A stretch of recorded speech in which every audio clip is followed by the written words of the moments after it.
Hey friends, this is the Mrs. Wolfie from Our Half Acre Homestead. Well, today I'm going to make peanut butter cookies. Now,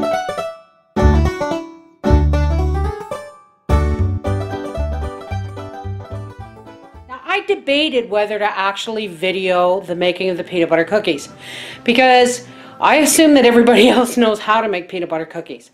But I'm going to assume that there's a few of you out there who don't know how. Also, I want to show you, for the longest time, I got rid of peanut butter in my house because the last time I picked up a jar of peanut butter, or about a year ago I picked up a jar of peanut butter, and the second ingredient in it was soya oil.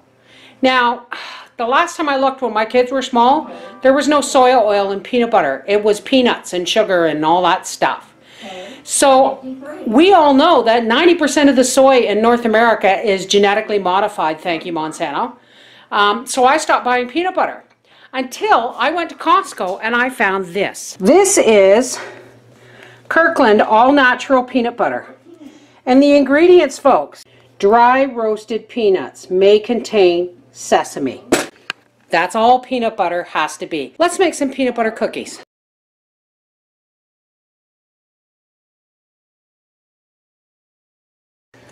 You're going to need 1 cup of peanut butter, 1 cup of butter, 2 cups of packed brown sugar. Now I have actually only a cup and a half because I reduced the sugar. 2 1/2 cups of all-purpose flour, 2 eggs, and a teaspoon of vanilla. Now to the flour I added a 1/2 teaspoon of baking powder, a 1/2 teaspoon of baking soda, and a pinch of salt. Let's get started. Now, first and foremost, we want to get our butters and our sugars creamy. So there's our 1 cup of butter, our 1.5 cups of packed brown sugar.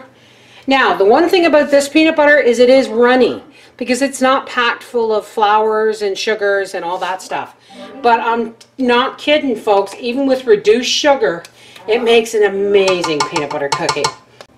All right, let's get that, lock her down, and put her on stir. And while that's creaming, let's drop in our 2 eggs.